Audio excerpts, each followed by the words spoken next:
Good evening. Happy Friday night or Saturday morning, wherever you happen to live. It's after 12:30 a.m. on Friday night or early Saturday morning. Um, I guess it's now officially April 11th. My comment, well, my video tonight is basically involving some of the things going on in Virginia. Um, as you know, Virginia is a purple state that is really pushing hard to being blue. Um, we have a governor who's extremely tyrannical. She's very anti gun. Some comments were made by the superintendent of the Virginia State Police, who is a man named Jeffrey Katz, Katz. He is retired from being the chief of police of the Chesterfield County Police Department, which is a very large suburban police department in the Richmond area. Some of the people are kind of ticked at him because he didn't come up through the ranks of the Virginia State Police. He never went to the Virginia State Police Academy, but he gets to wear their uniform with the Colonel birds on it. Well, I was a deputy sheriff long ago, but I was never a trooper, so I don't have a dog in that fight. But there's been a lot of threats that the governor wants to come after gun owners and destroy the Second Amendment and all that. And Jeffrey Katz came out. He wanted to address the concerns, and he said that, the Virginia State Police works to enhance public safety while protecting civil liberties. And he used a little bit of squishy language. He kind of said, well, there's no laws that are talking about confiscation, that none of that has been proposed. Well, the legislative season is not over yet. So what remains to be seen, and a friend of mine knows him personally and says he's a very stand-up guy. And I'm glad to hear that. But if the balloon goes up and she gives the order to him where she says, you need your troopers to go out to certain people's homes and confiscate firearms, is he going to tell her to pound sand? Some say, I will just follow orders. Other people say he's going to tell her no. Well, he's already vested in the pension program. He could, tell her to kiss off tomorrow and he could move to Florida and he'd still get his full retirement and everything, his pension and all that, his health care and everything. But what's he going to do if she orders that? And then something else you have to think about is there are certain things that are going to be acceptable in Fairfax, Manassas, Alexandria, Arlington, Prince William, the DC suburbs, where they all have their own police department, where they have a chief.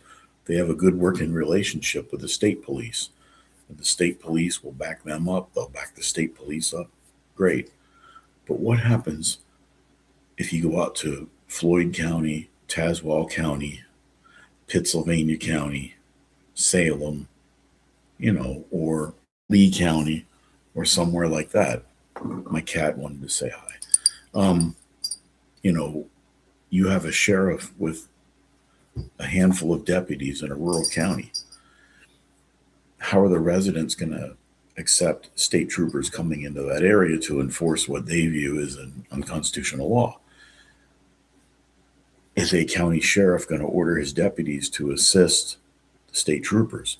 If not, just cooperate with them.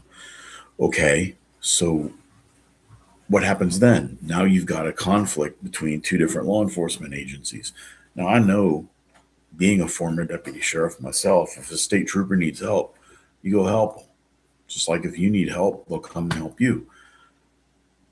But how many deputies are going to roll up there and help state troopers disarm their neighbors who didn't do anything?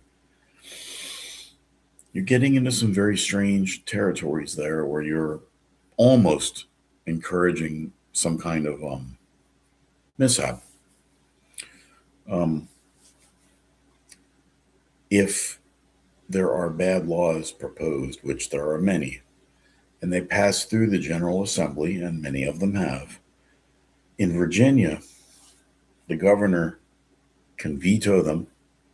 She can sign them into law as is, or she can do nothing. And after, I think, 10 days, they automatically become law. Obviously, Governor Spanberger has presidential aspirations, or at least she wants to be vice president. So when she's called out on the carpet and saying, well, you signed this bill into law, she says, I never signed that into law. I didn't agree with it, but I didn't think it was strong enough or bad enough to veto it. And the media will run interference for her. So, okay, where does that leave us? Well, something came down from Harmeet Dhillon from the Justice Department saying that if the Commonwealth of Virginia enacts laws that are unconstitutional, that the federal government will step in to help protect the civil rights of Virginians. I'm not a big guy on federal intervention. I don't like federal authorities messing with the states. But if state authorities are doing something that's blatantly unconstitutional or that infringes upon the constitutional rights of the residents of that state, then sometimes you gotta stand up and say, hey, whatever it takes. So we live in some really interesting times. I don't know what Colonel Katz of the state police is going to do. If he stands up to her and says no, tells her to pound sand, is she going to just fire him and put another person in there who will be her lackey? I don't know. Or is she going to take his advice and say, hey, this might not be a good idea? But the whole thing that is most irritating about all of this is they're trying to make things illegal that people already own, which is violation of ex post facto law. But they're not telling you how they're going to do anything about violent criminals. You know, their idea is to, whenever there's a mass shooting or a crime or a murder or something, they want to go after the people who didn't commit the murder, who didn't commit the crime, who weren't even there. So they want to go after law abiding, peaceable Virginians who live out in the sticks like we do, hoping to change the behavior of violent gangbangers who live in the city. You know, I mean, what kind of sense does that make? How do you square this logically? I don't know. It's a mess. But I was encouraged to see the words of Colonel Katz and hope that he will be a voice of reason in this administration. Um, I would like to think that he would tell her to go pound sand, but you know, I don't. There's no way they can do door to door confiscation. We don't have enough. They don't have enough people. But what's to stop them from going to a shooting range, taking video footage of cars in the parking lot, getting license plate numbers, maybe taking a look at the security camera footage of that range and looking for somebody with an illegal magazine or a assault weapon. You know, you don't know what, nobody really knows what's going to happen. This hasn't been tested. Um, but, you know, where does it stop? How far does this go? I don't know.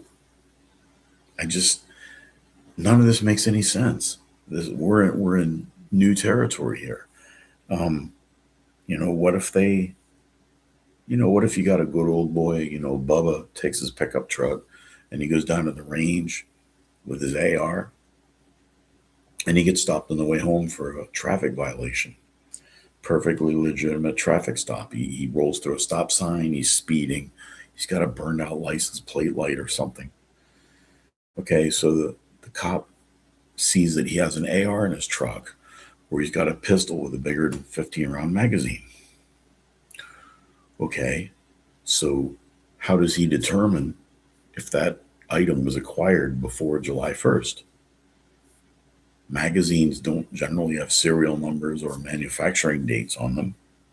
Firearms have a serial number, but there's no date of manufacture. The police officer can run it through the computer through NCIC. All that's going to do is tell if it's stolen or not. Um, how do they make this happen? I don't know. Is there a presumption of innocence that if you are caught, let's say you have a Glock 19, a standard mag is 15 rounds.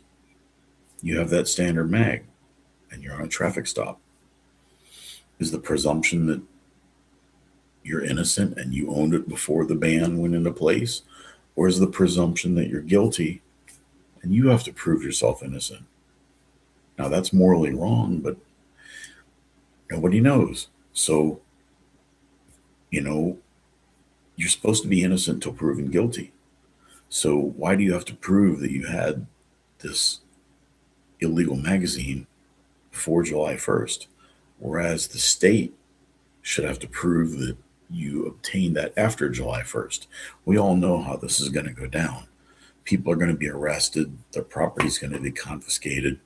They're going to have to prove themselves innocent, and they're going to have to fight to get their things back. That doesn't even touch on the red flag laws. That's another issue for another day. But so much of this stuff is wrong on so many levels. And, what's going to happen if, you got a squadron of troopers out to arrest old man Red down the road, who really didn't do anything wrong. He never harmed anybody, but he might have something that's deemed illegal. If something happens and somebody inside his house decides to fight back, what's the community going to do? Are they going to come to the aid of the state police, or are they going to join on the side of the defendant? There's a lot of uncharted waters. There's places here where there's roads that we best not travel down. We tried a civil war once in this country, and it was very bad for many people. A lot of people died. If we had something similar to that today, the death toll would be in the millions, not to mention the economic damage. The best kind of civil war is one you decide you don't have to fight in the first place. So my advice to politicians is, let's go out there, get the criminals, take the murderers, the carjackers, the bank robbers, these sexual assailants, the muggers. Do a Project Exile, send them up the river, bust their asses, but leave the rest of the people the fuck alone. I'm sorry for my profanity, but this stuff is just, you don't just take constitutional rights like that and, tear them up and throw them out the window. It's very bad. But I've said enough for tonight. If you're not from Virginia, a lot of this won't make sense to you, but they're trying some pretty bad shit in Rhode Island too. So, just be really, they say the price of freedom is eternal vigilance. But always remember that getting rid of the sheepdogs doesn't make the sheep any safer, but it makes things a hell of a lot easier for the wolves. And that's exactly what the people in our state government are trying to do. Well, of course, they exempt themselves from these laws. So you're going to have politicians telling you that you can't defend your family or your life at your own expense, but they're protected by taxpayer-funded police officers. Rules for thee, but not for me. Drives me nuts. Peace out.